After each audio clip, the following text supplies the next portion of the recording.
12 o'clock, so we're going to go ahead and get started. Today, the pharmacy department continuing education presentation is going to be on the topic of COPD updates and the role of steroids. And our presenter is Dr. Sydney Kerming. Sydney. Thank you for the introduction. So again, I'm Sydney Kerming, and we're going to go over COPD updates and the role of steroids. So before I begin, I just want to say that I do not have any disclosures. We will see a few abbreviations throughout the PowerPoint. Below are listed here. So throughout this presentation, we will review updates of the 2023 GOLD guidelines in COPD management, define the utility of inhaled corticosteroids, and when we should consider both starting and stopping these therapies in patients, identify the use of oral steroids and acute exacerbations, and describe the use of adjunct therapies once we have maximized therapy in these patients. So before I begin, one of the recent updates with the guidelines are a new definition of COPD. So verbatim, the old definition was described as a common preventable disease characterized by persistent respiratory symptoms, airflow limitation due to airway abnormalities, which is usually caused by noxious particles, particularly in smoking, which was influenced by host factors from abnormal lung development. The new definition and the 2023 guidelines redefined it as a heterogeneous lung condition. So this means it has several etiologies that may cause a COPD. They characterized it by chronic respiratory symptoms, so shortness of breath, cough, sputum production, and exacerbations. And they've also caused it due to bronchitis or emphysema that causes a persistent and progressive airflow obstruction. So the importance of the new definition is it wants to emphasize the disease's symptoms and not just the cause of noxious particles. So that way we may prompt an earlier diagnosis of COPD and to encourage early therapy. So prior to going into the management of COPD, it's important to get an understanding of the mechanism of the disease. So we'll briefly go over the pathophysiology. So here is just an algorithm explaining the role of inflammatory cells in COPD. At the top here, we have noxious particles that activate here macrophages, epithelial cells to release chemotactic factors. These will recruit neutrophils and CD8 cells from circulation. Here, this can also cause an increase in proteases, and we also have fibroblast production that causes bronchiolar fibrosis. This causes an imbalance between proteases released, and we have essentially alveolar wall destruction and abnormal tissue repair. On top of those mechanisms, we also have an increased oxidant burden from those noxious particles, and this can cause direct alveolar wall destruction and abnormal tissue repair. So again, through this inflammation process, we see that there are different pathways for the disease progression of COPD. So again, with the new definition, we've described it with bronchitis and emphysema, but we've seen that with prior definitions as well. So going over bronchitis, when we have a healthy lung, our airways are elastic and flexible. The lung depends on this for us to effectively clear mucus in our lungs. In certain disease states, when this mucus becomes thick, it can lead to airway inflammation and infection. This will cause hypersecretion and a chronic productive cough. In the setting of chronic bronchitis, where you have a persistent cough and expectorated sputum, our airways will become obstructive and make it harder to get air out of our lung. This again causes difficulty with inspiration. And then we also have our emphysema, which involves direct damage to our alveolar walls. Here on the left-hand side with our healthy alveoli, they're elastic and they're capable of just springing back into their original size after we inspirate. When we have emphysema, these alveoli lose their elasticity, so this impairs our natural passive exhalation and causes air trapping and hyperinflation. Now we're going to go into some diagnostic criteria. So as we know from previous guidelines, COPD is the leading cause of morbidity and mortality worldwide. We know that smoking is the #1 cause from it. Previously, we only really looked at COPD in patients who were like greater than 40 years old and kind of smoking history. But what we're kind of getting out of is looking at only that. There are many patients that can present it. So there may be genetic factors, including the alpha-1 antitrypsin deficiency. This is just a protein that protects lung and liver from damage. There are also many socioeconomic factors that may include low access to healthcare, chronic respiratory infections, poor ventilation in homes, and noxious particles in work conditions. So despite the etiology, we always want to look at the symptoms in patients. So they may have shortness of breath that's progressive over time, with exercise, or persistent, and they have that persistent chronic cough progression. So again, the point here is to recognize these symptoms early on. The criteria for the diagnosis of COPD hasn't changed. A FEV1 over FVC ratio less than 0.7 is still mandatory for the diagnosis of COPD. The FEV1, or the forced expiratory volume, essentially is just the amount of air a patient can exhale in 1 second. The FVC, or forced vital capacity, is the amount of air that you can forcibly exhale in a full breath of lungs after you take that deepest breath possible. However, we still use just the FEV1 alone without the ratio to put our symptoms into a severity for the classification of the disease. So here are objective information for diagnosis, but diagnosis is based on the spirometry, symptoms, and clinical symptoms from a patient for disease severity. One new update in the guidelines is a new definition of pre-COPD. So the term PRISM is the preserved ratio impaired spirometry. It's been proposed to help identify patients with a normal FEV1 FVC ratio, but may have abnormal spirometry. Here in this classification, patients may have structural lung lesions as seen with emphysema or other physiological abnormalities. So they may have a low or normal FEV1, but have gas trapping or hyperinflation without that airflow obstruction. So these patients who are pre-COPD or PRISM are still at risk for developing airflow obstruction over time, but not all of them do. So providing this new definition helps us stay in line with the new mindset to recognize these symptoms early on. However, we still really haven't had any trials to define treatment in a pre-COPD population. So we discussed the objective scales for diagnosis, but we also have subjective scales that are patient reported. So the first one is our Modified Medical Research Council, or MMRC dyspnea scale. This essentially is a description of breathlessness. We have the COPD assessment, or CAT score, which quantifies COPD's impact on a patient's overall health. And then the St. George's Respiratory Questionnaire, which is an impact of disease on overall health. So you'll see these scores throughout trials that we go through this presentation. This is an example of our MMRC. So as grade 0 through 4 that range from patients getting breathlessness from anywhere from light exertion or strenuous exercise to daily activities simply from getting dressed. The CAT assessment is similar. So it's a questionnaire for patients who can rank the severity of their symptoms for daily activities, for breathlessness, energy, sleep, and exertion. And then not listed was the SGRQ score, so the St. George's Respiratory Questionnaire.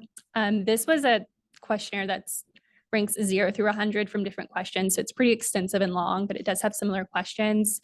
So I did not present it on the slides. However, this is easy for you to look up online. So prior to going into the management of updates in COPD, we just have a test question. So BD is a 60-year-old female who smokes 1 pack per day for 30 years, received a diagnosis of COPD last month. She says her symptoms have interfered with her daily activities. She often has to stop for breaks when she walks her dog. And then her CAT score in clinic today is a 10, but she has not had any exacerbations in the last year. What would be the most appropriate regimen to start this patient on for COPD?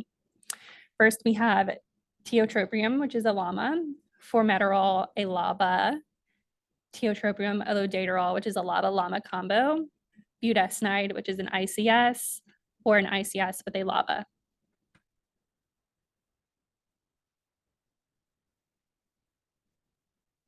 That's right. Let's see. So The difference here, prior to the 2023 guidelines, both A and B would have been appropriate choices. So these would have been a group B patient, so no exacerbations and a CAT score greater than 10. Initial therapy could have been a LABA or a LAMA. Now that we go into new guidelines, they actually recommend going straight to dual bronchodilator therapy. So now we see updates in COPD management. Just to go over some of the key changes, the initial assessment tool has changed from groups A, B, C, and D to remove groups C and D and have replaced them with group E. LABA and LAMA dual therapy is the preferred initial therapy in these group B patients, as we just discussed, and in group E. However, when we go into group E, we can consider inhaled corticosteroid therapy if their eosinophil counts are greater than 300, they're previously on dual therapy, and they develop eosinophil counts greater than 300 for follow-up therapy. Or if we have patients who may or may not have those eosinophil counts elevated, but they are on dual therapy and they are still experiencing exacerbations. So the key changes are seen here. So what we know is that clinical trials have changed the way we've approached therapy throughout many years. Prior to 2020, patients were more likely to be started on just an ICS and LABA just because they were first to the market, widely available compared to LAMA and LABAs that really didn't come out till about 2014. And at that point, they were still expensive. So options to add on could have been just an ICS. We saw therapy change into 2022, where that was added on until group D for symptomatic patients with eosinophil counts. But the biggest change we see here, group B patients highlighted in the green box, we go straight to dual therapy for symptomatic patients. And then at the top, group E is now, again, dual therapy with or without a steroid. So now we're going to go to review some of the data as to why we have changed the initial therapy for group B patients. This is the EMAX trial from 2019 that included group B patients in a 24-week study comparing dual LAMA-LABA therapy to monotherapy. The primary outcome was change in baseline of trough FEV1 at week 24. They also looked at symptom severity outcomes, rescue medication use at weeks 24, and then health status outcomes. And they compare dual therapy to both mono, LAMA, and LABA therapy. So as you can see on the left-hand side with their outcomes, orange is the dual therapy, blue is the LAMA therapy, and then gray is the LABA therapy. With dual therapy, we did have a significant improvement in our trough FEV1 compared to our monotherapies. Secondary outcomes also showed an improvement in our dyspnea index. So this trial demonstrated the benefit of providing early dual therapy for the improvements of lung function and reduced treatment failure. So the EMAX trial supports the early use of dual therapies to optimize these medications in our patients. However, it's important to recognize what the difference between our group A and group B patients were. So these were low exacerbation risks. The only difference was the patient-reported subjective scales for CAT scores or MMRC. So if you have a patient who maybe can't do a combo therapy due to cost, function of the inhaler, availability, or any other factor to where it could be inappropriate, there's no difference in exacerbation rates for doing monotherapy versus dual therapy. And the guidelines do not prioritize a LAMA versus a LABA if combo would be inappropriate for a patient. Now that we've gone over the role of dual therapy in patients, we can discuss the role of inhaled corticosteroids and where they fit in our treatment algorithm. So before we begin, it's important to understand how the steroids are working.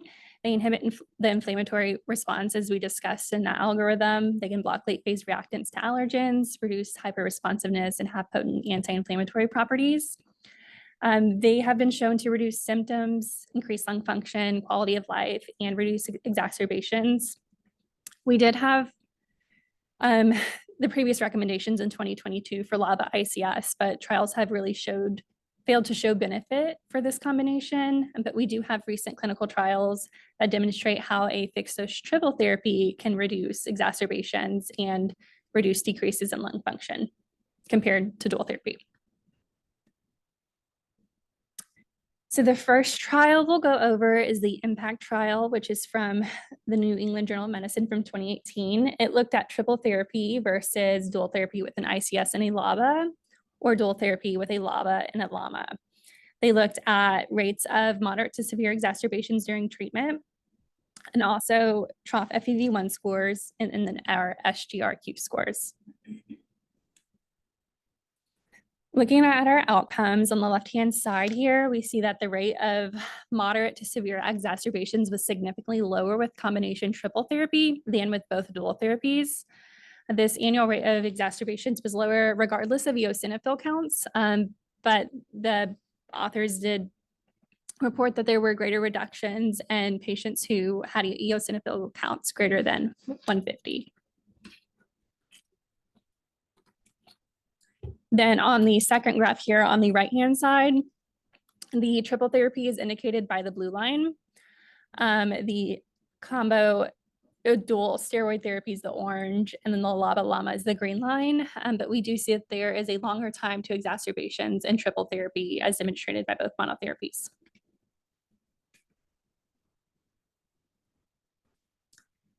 So going further into secondary outcomes, triple therapies also showed improvements in trough FEV1 and SGRQ scores. So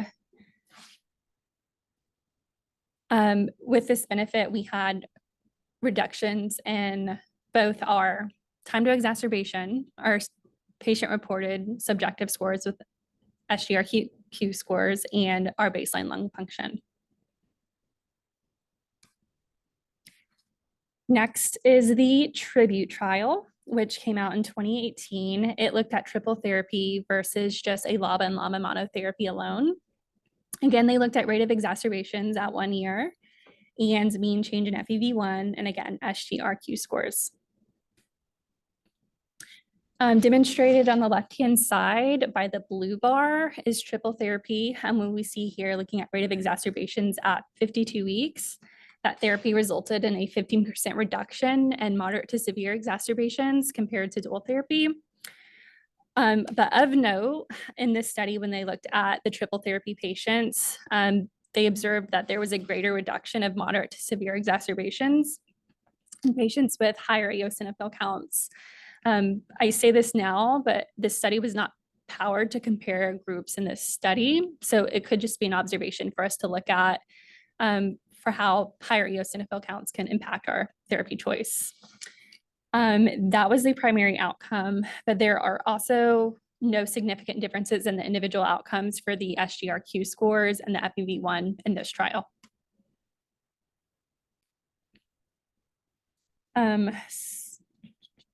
So that got ahead of myself. So again, looking further into this, there was no statistical difference in the scoring systems here. However, in both groups, again, blue line, triple therapy, green line, dual therapy, there's still a numerically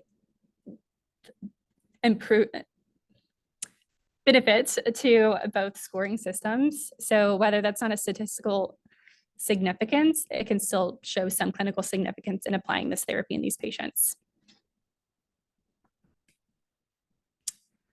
Last, we have the ETHOS trial. So this was a 52-week trial that had essentially 4 different groups. That was a kind of build on to the other 2 trials. It looked at triple therapy with steroids of 2 different doses. So we have triple therapy at high dose steroids of 320 micrograms and then low dose of 160 micrograms of budesonide. They compared these to dual therapy with LAMA and LABAs and ICS LABA dual therapy. They included a population of patients 40 to 80 years old, so likely to have COPD, CAT scores greater than 10, at least on 2 maintenance therapies, FEV1 less than 0.7, 10-pack year smoking history, and at least 1 moderate to severe exacerbation. Again, primary outcomes were similar as the previous studies: annual rate to moderate or severe COPD exacerbation, looked at time to first exacerbation, change in baseline for rescue therapy, percentage of response for SGRQ scores, annual rate of exacerbations, and time to death from any cause.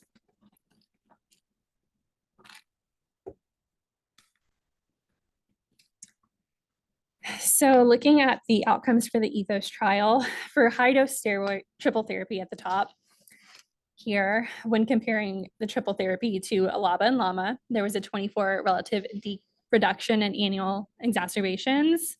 And then comparing to the steroid dual therapy, there was still a reduction, just not as much, 13% reduction. There were similar rates as seen with the low dose therapy. So comparing these, we see the benefit regardless of our steroid dose. And then going into our secondary outcomes, which specifically was time to exacerbation, we saw similar reductions in both groups for high dose versus low dose. Again, similar findings between both groups, so independent of steroid dose.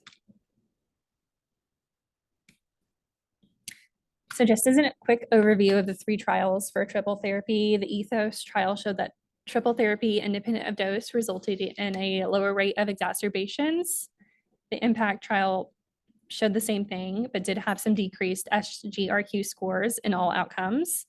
And then the TRibute trial showed that it reduced compared to LABA/LAMA alone, but no statistical significance in those secondary scoring systems. So across the board in previous trials, we see a benefit of that triple therapy in these patients, regardless of steroid or mechanism of delivery. So in the ETHOS and TRibute trial, IMPACT and ETHOS trial, we had 2 puffs BID versus the TRibute trial being 1 puff once daily. So whether steroids were once daily or BID, patients still had a response. So we see here that these steroids have a potential to reduce exacerbations, our dyspnea scores, and hospital admissions, and may be indicated for additional therapy who maybe have those symptoms, repeated exacerbations, or severe exacerbations despite being on optimal therapy. All 3 trials did include patients with and without elevated eosinophil counts, but we did talk on how patients with higher levels did trend towards better improvements. And so maybe we can preferentially add inhaled steroids to patients with eosinophils greater than 300, as we see in the recommendations from the guidelines.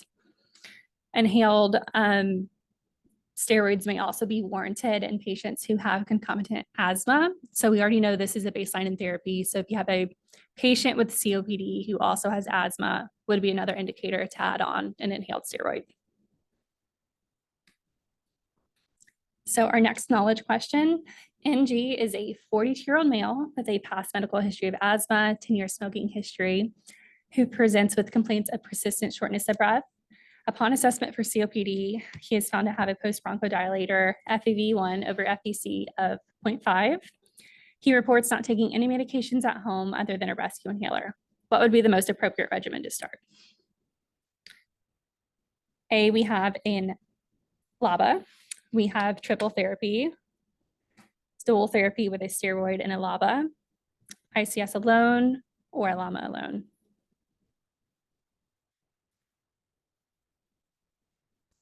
Yes, B. So the reason this is the answer, we have a patient who has a diagnosis of asthma along with his COPD. So based on his spirometry ratio, we know he has COPD, his history of asthma, we automatically put him on a steroid as primary treatment. So triple therapy would be warranted here. So the 2023 GOLD guidelines do have some recommendations on where they think inhaled corticosteroids play a role in therapy. They favor use if a patient has had previous exacerbations for COPD. So again, we have more severe exacerbations on that top part for group E. Blood eosinophil counts greater than 300, a history of asthma. They may consider use if they've had 1 moderate exacerbation, blood eosinophil counts from 100 to 300, which we've seen lower levels of eosinophil counts in this range in previous studies. But they do recommend against use if we have patients with repeated pneumonia events, blood eosinophil counts less than 100, or a history of mycobacterial infections.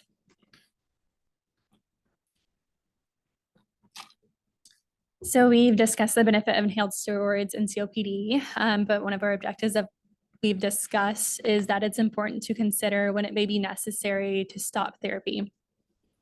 We've talked about the GOLD guidelines, but the American Thoracic Society originally started this discussion in 2020 based on many different factors. And we've seen now that the GOLD guidelines have adopted this into similar recommendations post 2020.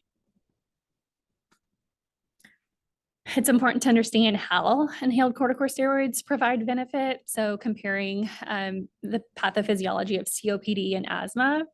In COPD, we do have an increase in macrophages, DD8 T lymphocyte cells and airways in the parenchyma, and specifically neutrophils in our sputum. In asthma, we have an increase in eosinophil counts that activate mast cells and CD4 T cells. So specifically in asthma, corticosteroids are effective at suppressing airway inflammation, but 10% of these patients who have asthma may also have a diagnosis of COPD as well.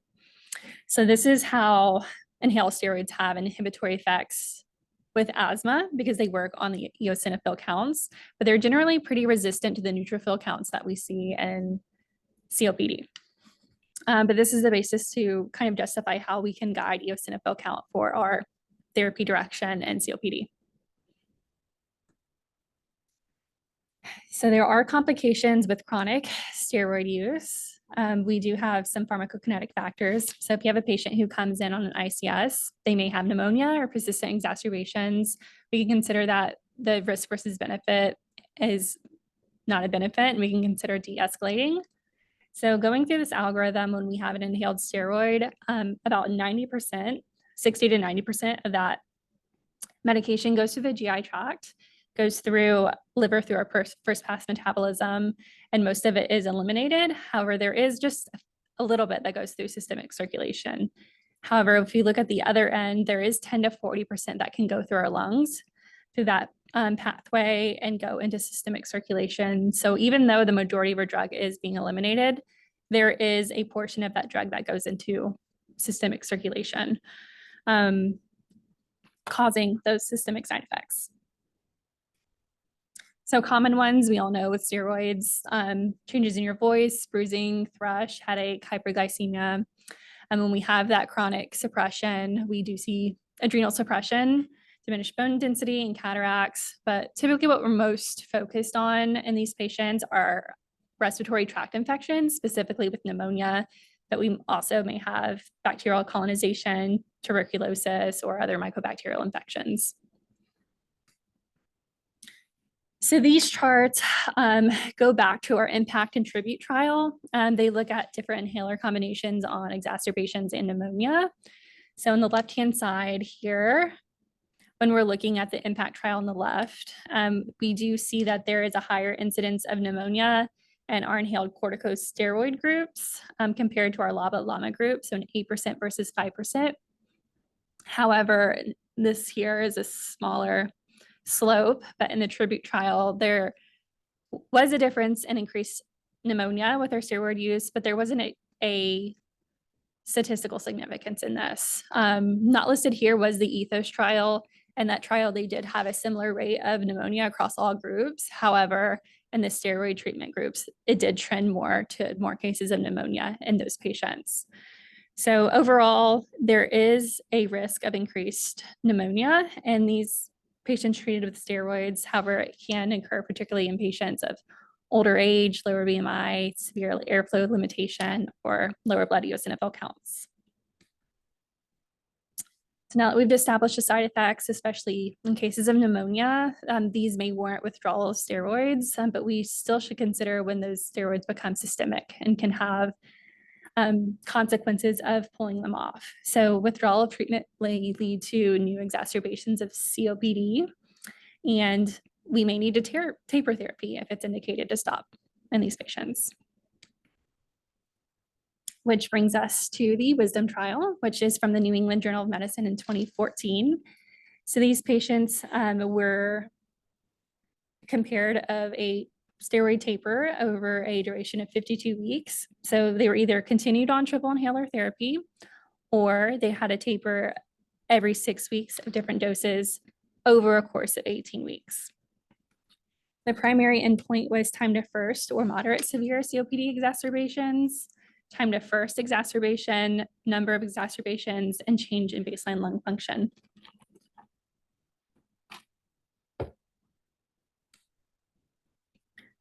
So on the left-hand side, we see our primary outcome.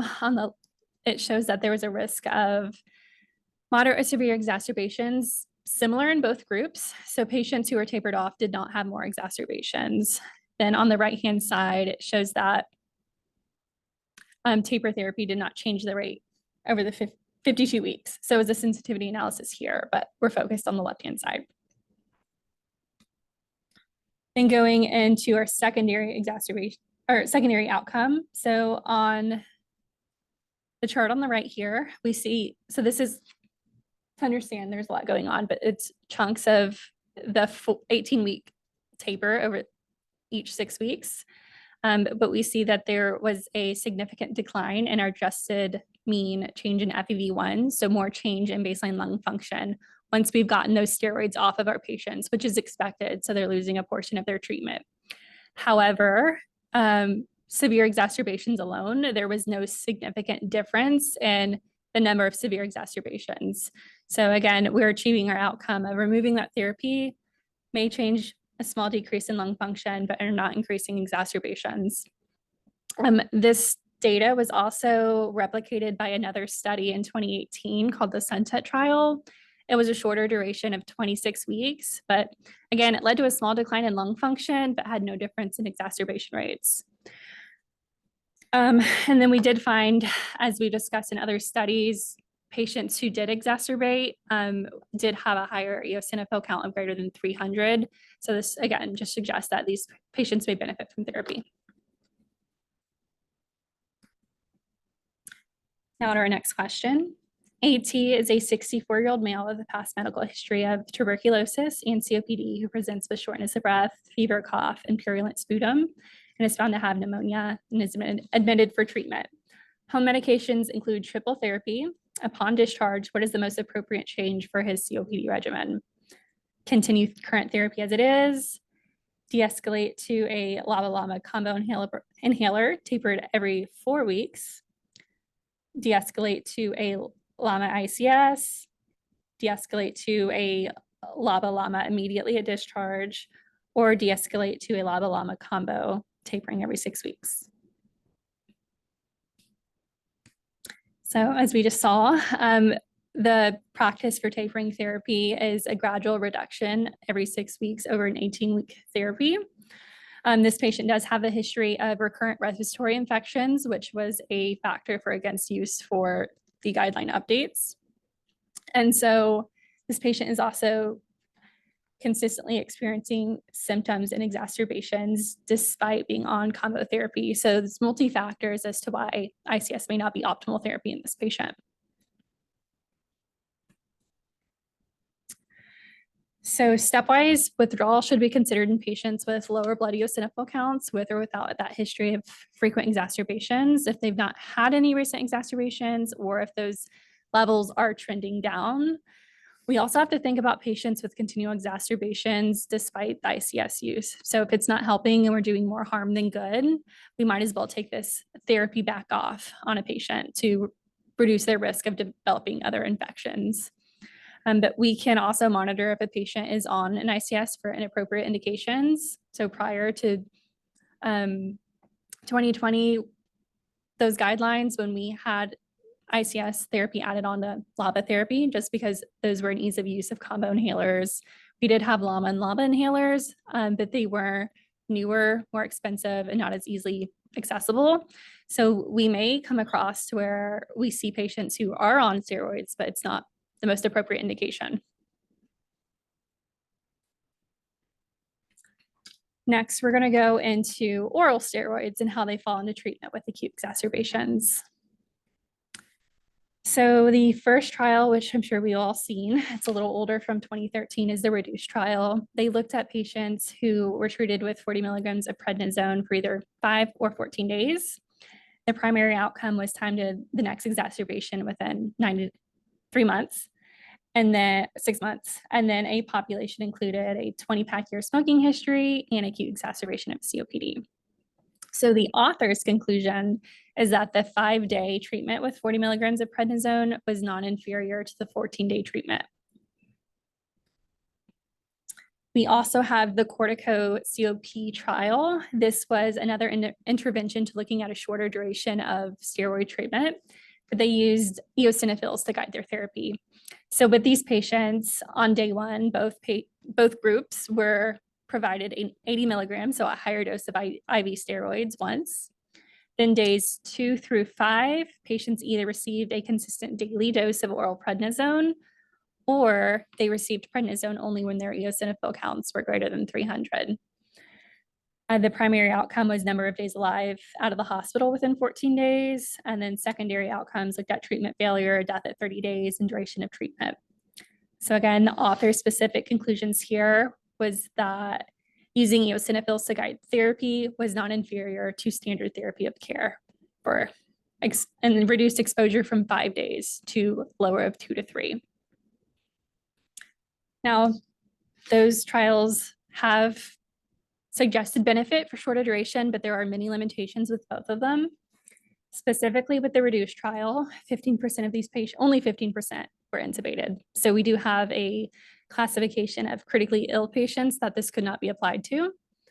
Patients were also maintained on other exacerbation preventing medications during the study. And then over a third of them were provided additional corticosteroids both during treatment and post-op. So really they received more than 5 days of treatment.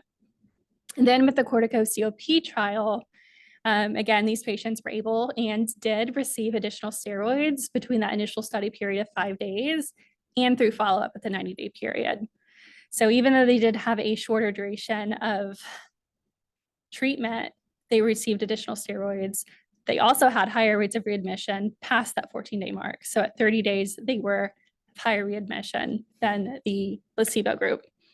And then we also have the practicality of using eosinophils to guide our therapy. So if we have patients who come inpatient and they're here for 2-3 days, is it practical for providers to order these levels and change their medication therapy based on this? But essentially, these two studies just really help demonstrate that our approach to steroid duration in patients should really be patient-specific. 14 days may be unnecessary, that could be too long, but if we have patients who we've started on oral steroids and they're requiring continual oxygen requirements, we could consider going past the 5 days. So in conclusion, systemic steroid or studies suggest that oral steroids are not associated with worse outcomes than IV administration. Both of those trials initiated patients on IV first, but then transitioned to oral therapy. But adding these on can improve our lung function, oxygenation, and shorten recovery time. So if you have a patient who's exacerbating, adding them on an oral steroid can get them out of the exacerbation and shorten their hospital duration. And as we just discussed, it should be patient-specific of how they respond. So they are improving more, they may not need the 5 days and could go closer to the 2-3 days if they are back to baseline. The current recommendations from GOLD are to use systemic therapies for acute exacerbations short-term, but we should not use these oral therapies for long-term patients in stable COPD management. So going to our next question. So AM is a 71-year-old female who presents to the ED with cough, increased sputum, and fatigue. She's diagnosed with a COPD exacerbation and starting on nebulized therapy, antibiotics, and steroids. Which steroid regimen is the most appropriate initial regimen? So we have IV for 14 days, IV for 5, PO for 5, PO for 14, or PO for 10.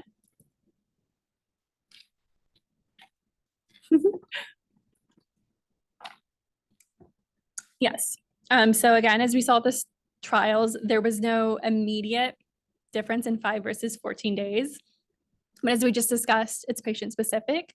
So we start with 5 days of therapy. If we have a patient who's not responding to therapy and needs continual therapy, we can consider adding on past the 5 days. So once we reached a point where we have triple therapy in our patients and they're still experiencing exacerbations, we do have limited options of what we can add on. We've tried azithromycin in the past. It's not favorable for chronic prophylactic antibiotic use because, again, as we know, that increases bacterial resistance. There is roflumilast that's shown some benefit, but it may not be favorable in all patients due to drug-drug interactions and intolerable side effects. And then other therapies may have fallen out of favor due to being not as efficacious. So there are other monoclonal antibodies that have just been studied but not shown to work. A new trial that came out this summer in 2023 is the Boreas trial. It discussed the use of dupilumab. This is a biologic agent that targets shared receptors for interleukin-4 and interleukin-13. The thought of how this works and patients with type 2 inflammation and COPD is thought that it reduces mucus hypersecretion, inflammation, and airway remodeling. So they gathered patients who had an eosinophil count greater than 300, and that's how they identified type 2 inflammation, elevated exacerbations despite being on that triple standard therapy, and a diagnosis of COPD. So the intervention was either standard therapy or standard therapy plus a dupilumab. They looked at similar outcomes as their previous studies. So, analyzed rates of moderate or severe exacerbations, change in FEV1 or SGRQ scores. So the results for all three outcomes are here. Among the COPD patients with the type 2 inflammation, patients were discovered to have a lower rate of exacerbations, improved lung function, and improved quality of life scores with the SGRQ scoring. This benefit was seen at our endpoint of 52 weeks, but it was also seen as early on as 2 weeks. Of note, between adding on this additional medication, there were no significant differences in adverse effects, and there were actually lower rates of serious adverse effects and adverse effects that led to death in our treatment patients with dupilumab. So this medication is not quite out yet. It's a very new trial, but as we are seeing more COPD patients who have been titrated to the maximum therapy and thinking, what can we consider next? This is something to kind of keep on our radar for future treatments. So another question, GT is a 72-year-old male with a past medical history of type 2 diabetes, COPD, and chronic bronchitis.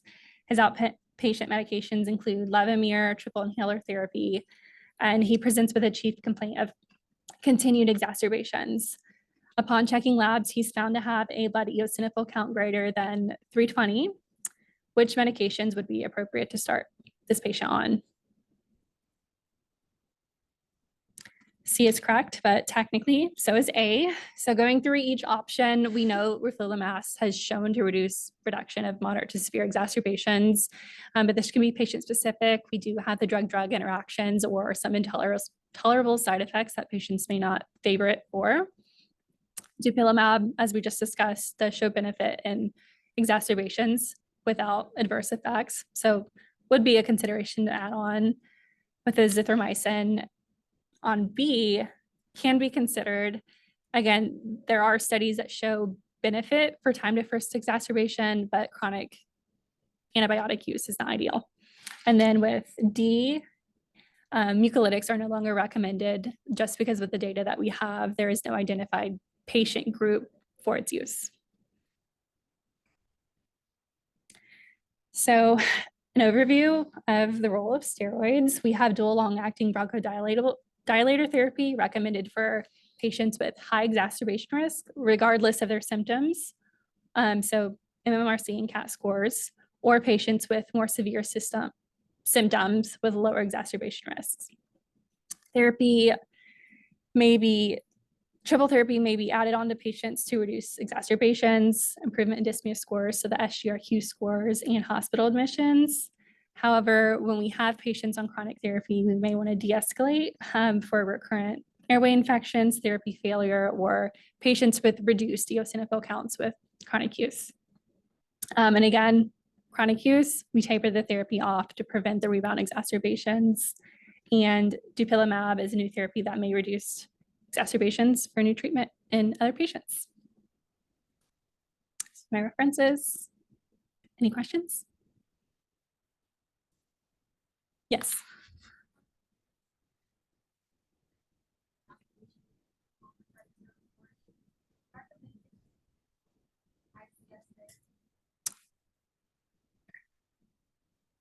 So, like their home inhaler?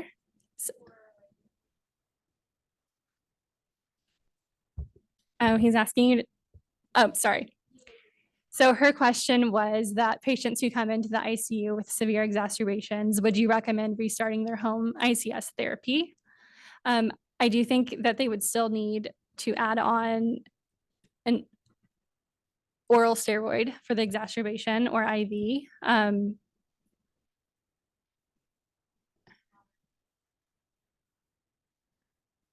I think you could wait until after you have the initial treatment with the oral steroids because you wouldn't have a need for both therapies from the start.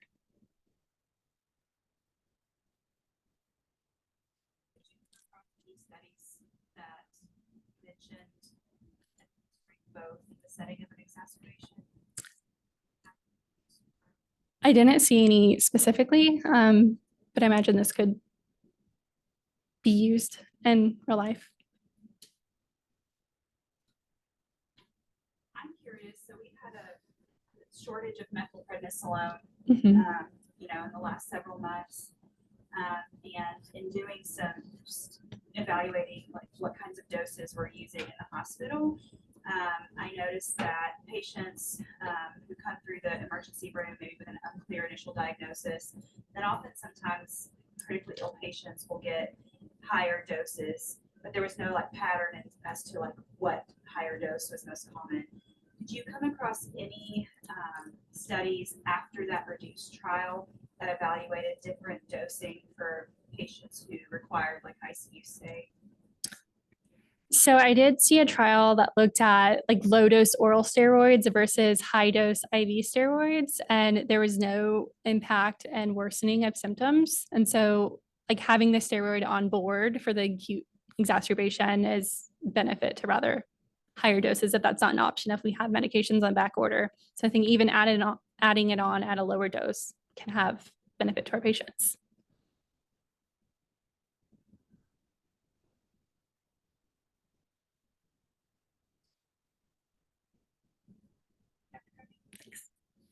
And then there are directions of how you can claim your CE credit here. If you all haven't gone to the website yet. Yes, and that's the code.